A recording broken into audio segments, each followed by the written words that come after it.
बाबे मोबाइल का तुहानू सलाम होवे। तकबर ते गरूर इंसान नू नहीं करना चाहिए। ਜਿਹੜੇ लोग अपनियां मुच्छां नू ता देंदे ने, ता दे दे के गल करते ने, वो रब नू बिल्कुल पसंद नहीं हुंदी गल। ते इंसान नू अपनी आजिज़ी दे विच रहना चाहिए है। मुच्छां नू कदी भी भलिया ता ना दईए, मुच्छां नू कदी भी भलिया ता ना दईए, अपने तो नीवें नू कदी भी रवा ना दईए, अपने तो नीवें नू कदी भी रवा ना दईए।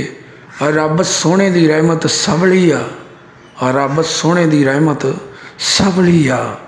इस गल नू पल्ले बनीए, गवा ना दईए, मुच्छां नू कदी भी भलिया ता ना दईए, अपने तो नीवें नू कदी भी रवा ना दईए।